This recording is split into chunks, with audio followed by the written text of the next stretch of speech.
किसी गांव में रमेश नाम का एक चतुर किसान अपनी पत्नी सुधा के साथ छोटे से घर में रहता था। रमेश के पास खेत का एक छोटा सा टुकड़ा था जिसमें वह फसल उपजाकर अपने परिवार का पालन पोषण करता था। रमेश बुद्धि का बड़ा ही तेज था। वह आसमान में देखकर बता देता था कि आज बारिश होगी या नहीं। इसी कारण गांव के सभी लोग उसकी इज्जत करते थे। तब एक दिन रमेश अपने खेत में हल चला रहा था।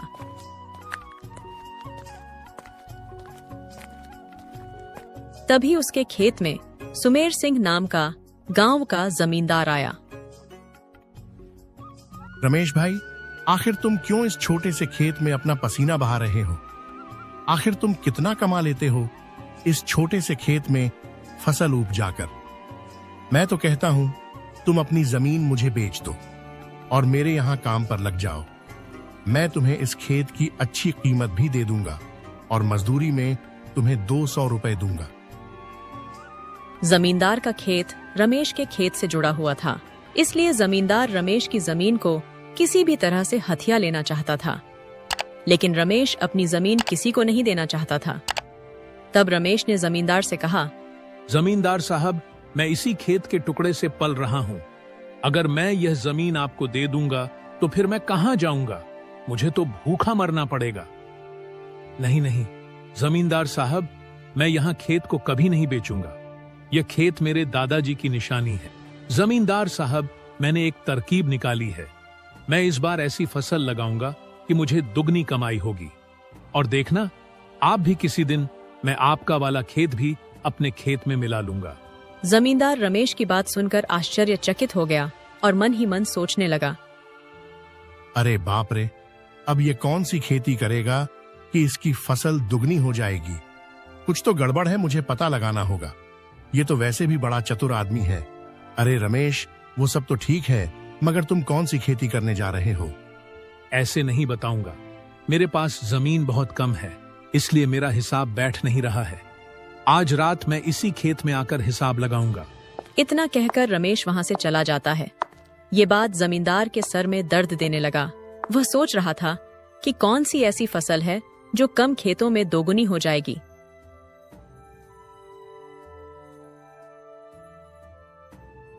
मुझे रमेश के घर जाकर पता लगाना पड़ेगा। मैं अब भी उसके घर जाता हूं।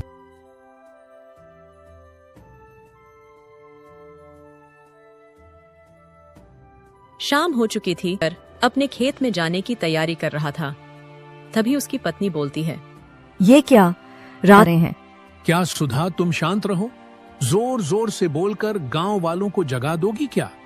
क्या तुम्हें पता है, मैंने कम खेत में ज्यादा फसल होने वाली एक तरकीब निकाली है। तुम देखना, मैं इस बार इतना अनाज पैदा कर दूंगा कि 5 साल में भी खत्म नहीं होगा। रमेश की बात जमींदार एक पेड़ के पीछे से छिपकर सुन रहा था। जमींदार के दिल दिमाग में बेचैनी छा गई। वह सोच रहा था कि ऐसी कौन सी खेती है जो कम खेत में दुगना हो जाएगा। इसलिए जमींदार भी रमेश के पीछे पीछे खेत पर चला गया और एक पेड़ के पीछे छिपकर सब कुछ देखने लगा। रमेश ने कहा, कहां से शुरू करूं, कैसे शुरू करूं? यह जमींदार का खेत भी ना मेरा सारा काम बिगाड़ देगा। अगर मेरे खेत का फसल ज्यादा हो गया तो जमींदार के खेत में चला जाएगा और फिर जमींदार बिना मेहनत के मेरी फसल ले लेगा। इसलिए मैं जमींदार से कहूंगा कि अपने खेत में दीवार बना लो ताकि मैं फसल अपने ही खेत में लगा सकूं। जमींदार यह बात सुनकर कहने लगा, अच्छा बेटा, तो यह बात है। अब देखना मैं तुम्हें कैसे मजा चखाता हूँ। तू खेती तो अपने खेत में करेगा, मगर फसल को काटूंगा मैं। यह कहकर जमींदार वहां से अपना घर चला गया।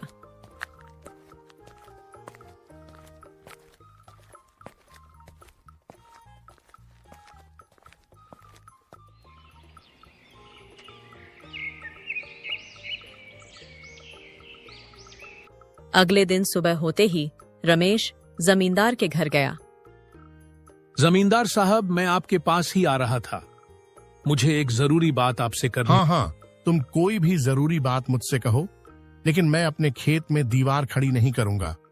ठीक है, बात खत्म। तुम जाओ अपने घर, मुझे और बहुत से जरूरी काम करना है। लेकिन जमींदार साहब, मैंने तो आपसे ऐसा नहीं कहा।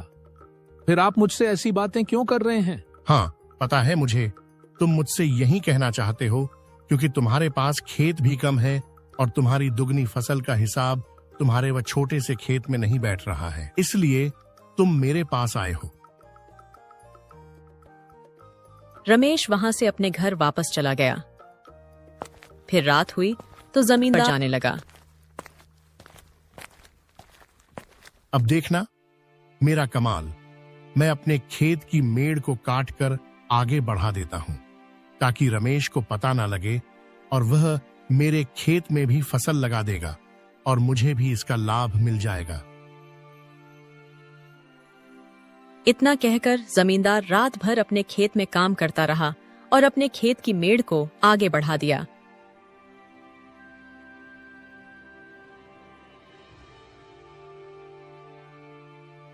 अगले दिन सुबह होते ही रमेश और उसकी पत्नी अपने खेत पर काम करने के लिए जाने लगे। खेत में पहुंचकर रमेश की पत्नी ने कहा, सुनो जी, आज अपना खेत कुछ बड़ा सा लग रहा है।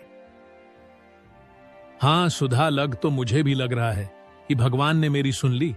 अब तो और भी ज्यादा फसल लगेंगे। चलो अब खेतों में बीज बो देते हैं।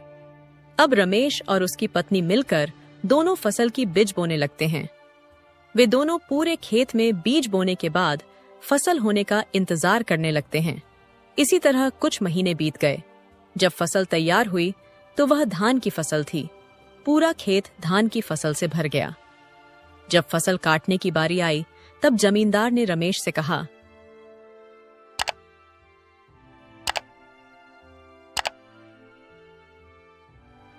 रमेश, जरा रुको भाई, इतनी जल्दी क्या है? तुम्हें पता है जिस खेत में तुमने फसल लगाई है वह खेत की बनी हुई जमीन मेरी है।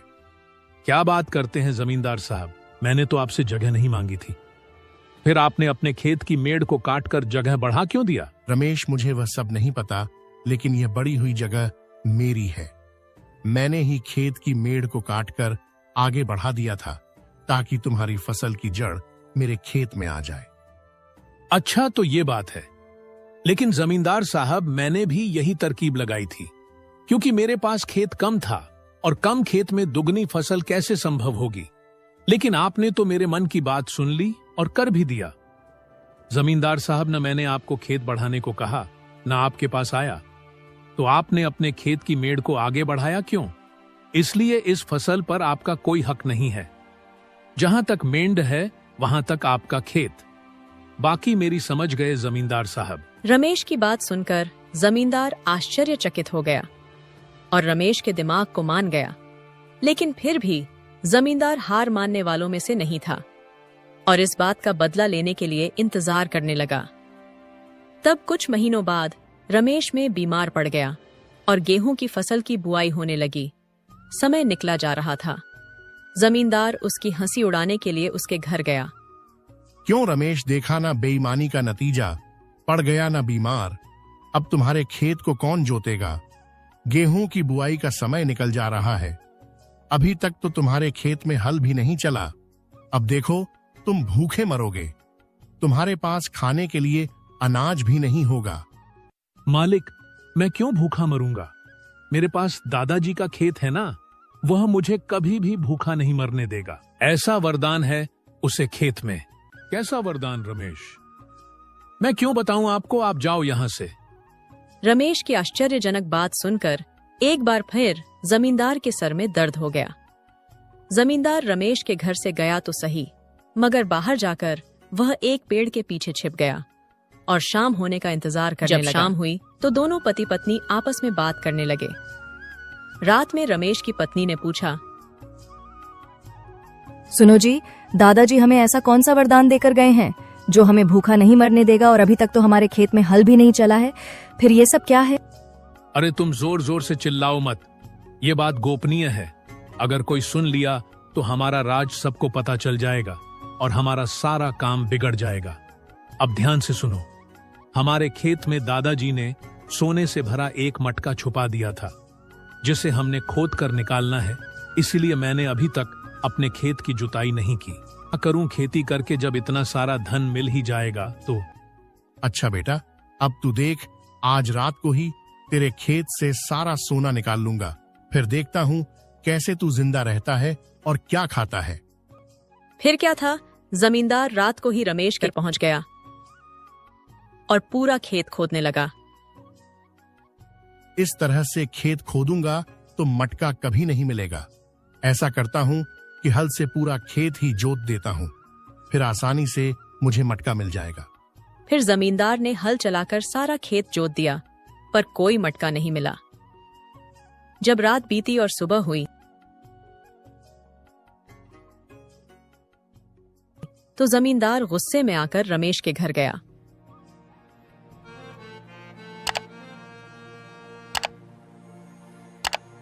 क्यों रे रमेश, कहाँ है सोने का मटका? तूने तो कहा था कि तेरे खेत में सोने का मटका है।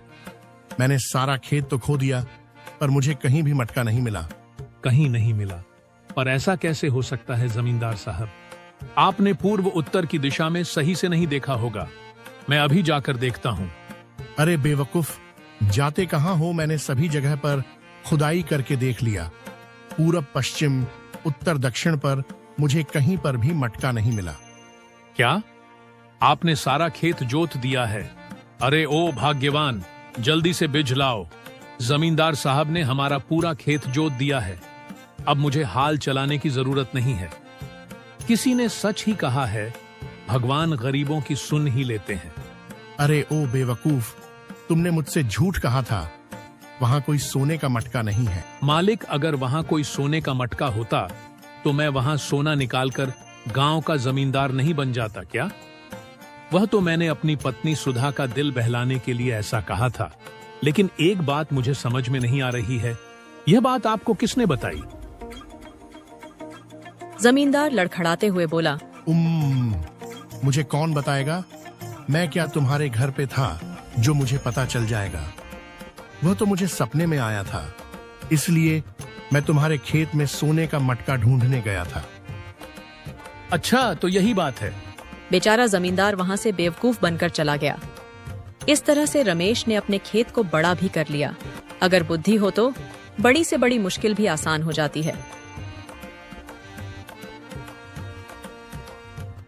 इस तरह की दिलचस्प कहानियां देखने के लिए हमारे वीडियो को लाइक करें, चैनल को सब्सक्राइब करें और एक प्यारा सा कमेंट जरूर करें। Thanks for watching.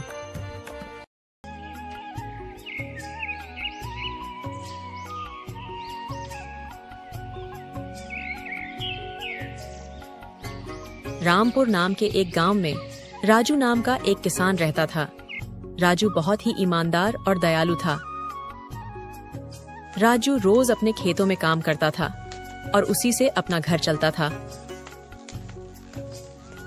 राजू के पास एक बैल था जिसका नाम भीमा था, जिसकी मदद से वो अपनी सारी खेती किया करता था। भीमा, तू जल्दी जल्दी ये हरे घास खा ले, उसके बाद हमें खेतों पर भी जाना है। तू तो जानता ही है हमें कितना सारा काम है। इसी खेती के सहारे तो मैं अपना जीवन बिता रहा हूँ।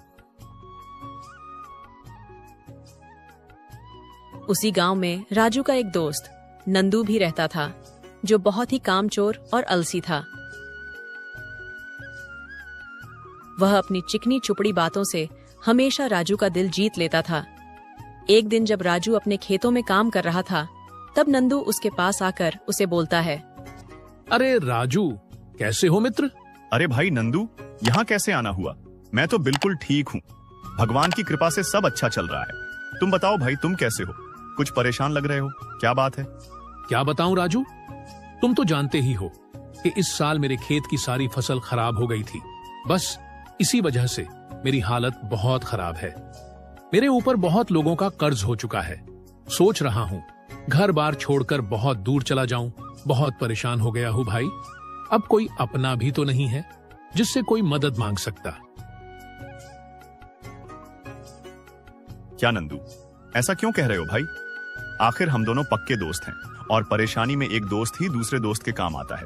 बताओ क्या करना है, हम दोनों मिलकर सब काम कर लेंगे। सही कह रहे हो राजू भाई, जिसके पास तुम जैसा दोस्त हो उसे परेशानी की क्या बात। दरअसल मुझे तुमसे एक छोटी सी मदद चाहिए थी।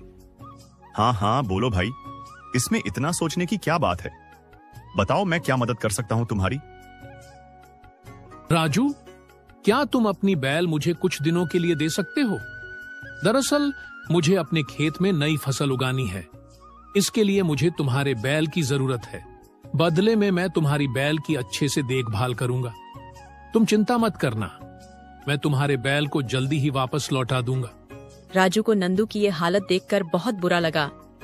वह दिल से चाहता था उसका दोस्त इस मुसीबत से बाहर निकल जाए। बिल्कुल नंदू भाई, तुम मेरा यह बैल ले जा सकते हो। मैं अपना बचा हुआ काम बाद में कर लूंगा। मेरे लिए सबसे जरूरी काम अभी यही है कि मेरा दोस्त इस परेशानी से बाहर निकल जाए। अगर कुछ और चाहिए तो वह भी बता देना। किसी भी चीज की टेंशन मत लेना। धन्यवाद हो भाई, आजकल ऐसी दोस्ती कहाँ देखने को मिलती है। मैं जल्दी ही आता हूँ तुम्हारा यह बैल वापस करने के लिए।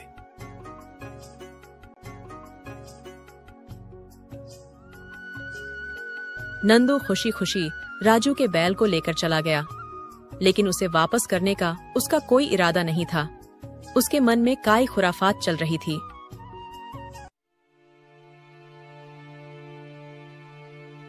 अरे वाह, मैंने राजू को कितना आसान से मूर्ख बना दिया। वैसे भी वह तो सीधा साधा है। अगर ये बैल मैं उसको वापस ही ना दूं, तो वह मेरा क्या बिगाड़ लेगा। वह तो मुझसे पूछने की भी हिम्मत नहीं करेगा। क्यों ना मैं इस बैल को बेचकर थोड़े पैसे कमा लूं। इससे मेरे पैसे की सारी परेशानी खत्म हो जाएगी।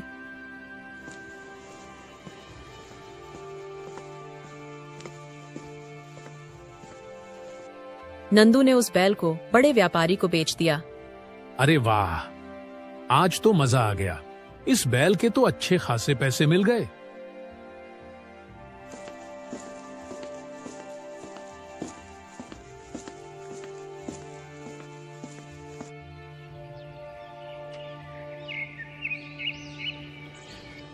कुछ दिन बाद राजू को उसके बैल की जरूरत पड़ी। उसकी फसल काटने और नई फसल उगाने का वक्त आ गया था और उसके पास दूसरा कोई साधन नहीं था। काफी दिन हो गए नंदू को मेरा बैल ले गए। अब तक तो उसका काम हो गया होगा। वह तो आया नहीं मेरा बैल वापस करने। चलो कोई बात नहीं, मैं उसके पास जाकर अपना बैल ले आता हूँ। राजू तुरंत ही नंदू के घर पहुंच जाता है। अरे नंदू भाई, तुमने कहा था मेरा बैल कुछ दिनों में लौटा दोगे। तुम्हारा काम हो गया हो तो अब मैं अपना बैल ले जा सकता हूं ना। मुझे भी अपने खेत में काफी काम करना है। राजू भाई, अब मैं तुम्हें क्या बताऊं। वह बात यह है कि तुम्हारा बैल अभी थोड़ा बीमार है। ठीक हो जाने दो उसे, फिर मैं उसे पहुंचा दूंगा तुम्हारे पास। राजू को अपनी बैल की चिंता होने लगी। उसने सोचा कि अगर उसका बैल बीमार है तो थोड़ा इंतजार करना ही ठीक होगा। राजू ने उसकी बात पर भरोसा कर लिया और वापस लौट आया और उसने अकेले ही अपने फसल को काटा।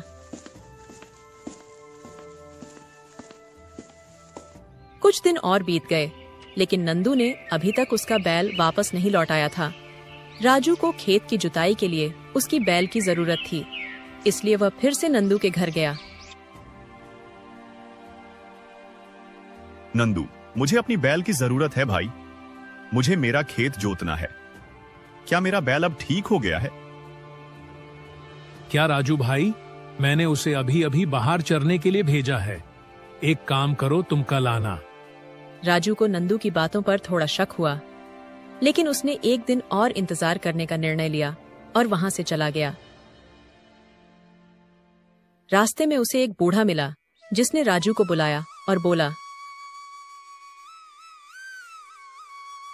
राजू बेटा, मैं तुम्हें रोज नंदू का घर जाते हुए देखता हूं। शायद तुम्हें पता नहीं है कि नंदू ने तुम्हारी बैल एक बड़े व्यापारी को बेच दिया है।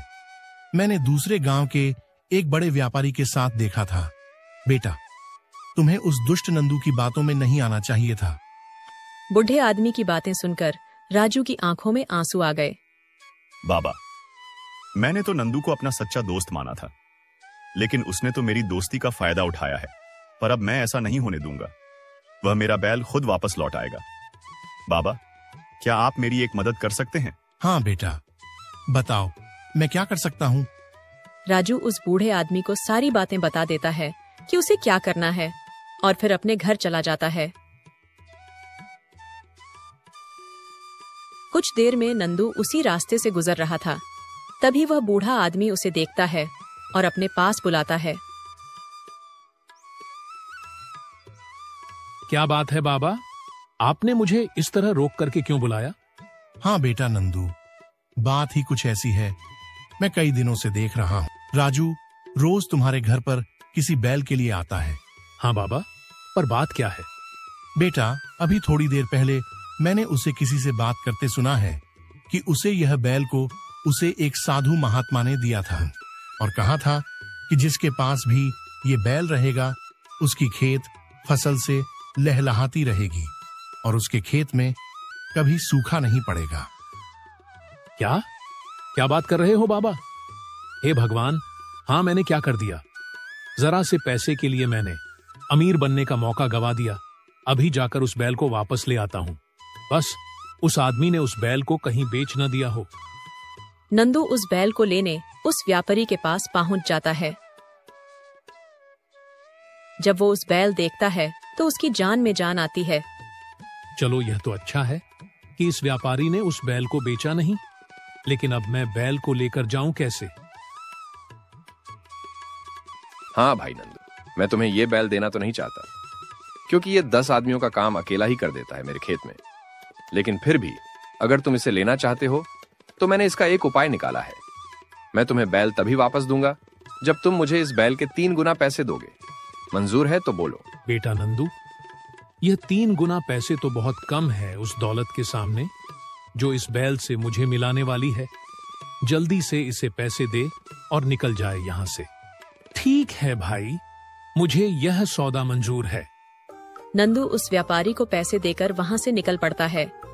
नंदू उस बैल को लेकर घर पहुंचा ही था कि राजू वहाँ आ जाता है।